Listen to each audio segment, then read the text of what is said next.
Hello, my name is Rochelle Beardsley, and I'm a supervising deputy DA in the Community and Media Relations Unit at the Sacramento County DA's office.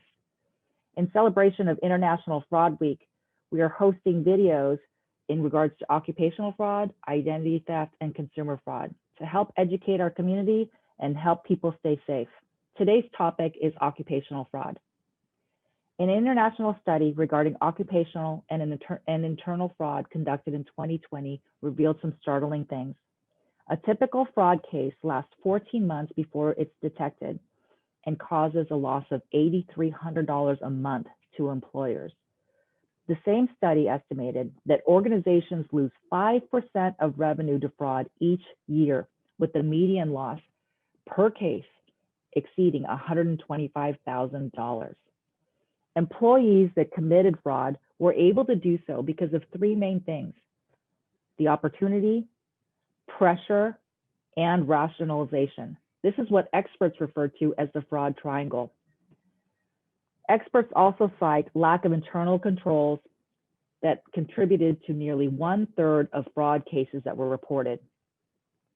In an effort to help employers, experts have identified 6 red flags for employers to look out for. Number 1, look for an employee that is living beyond his or her means. This is the most common red flag that has been reported since 2008. Number 2, look for an employee who's experiencing potential financial difficulties. Number 3, watch for an employee that has an unusually close association with a vendor or one of your customers. Number 4, look for an individual who has control issues or an unwillingness to share his or her duties. Number 5, check your employee's behavior. See if there's any changes like irritability, suspiciousness, or defensiveness. And last, look for an employee that's exhibiting a wheeler-dealer attitude, like a let's make a deal attitude. Those are red flags to look out for. How do you prevent occupational fraud in your organization? We have several tips for you. Number 1, be proactive. Adopt a code of ethics for management and employees, and evaluate your internal controls for effectiveness and identify areas of the business that are potentially vulnerable to fraud. Also, establish rigid hiring procedures.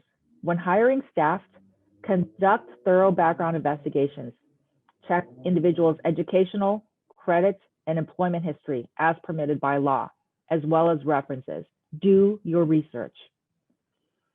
Train employees in fraud prevention. Do workers know the warning signs of fraud? Ensure that your staff members know basic fraud prevention techniques. The more eyes, the better. Implement a fraud hotline. Fraud is most likely to be detected by a tip. Providing an anonymous reporting system for your employees, contractors, and clients will help uncover more fraud. Increase the perception of detection. Communicate regularly with your staff about anti-fraud policies. Talk about ways to report suspicions of misconduct and the potential consequences, including termination and prosecution of fraudulent behavior. It's all up to us in order to keep our organization and our personal information safe. Thank you. Have a great day.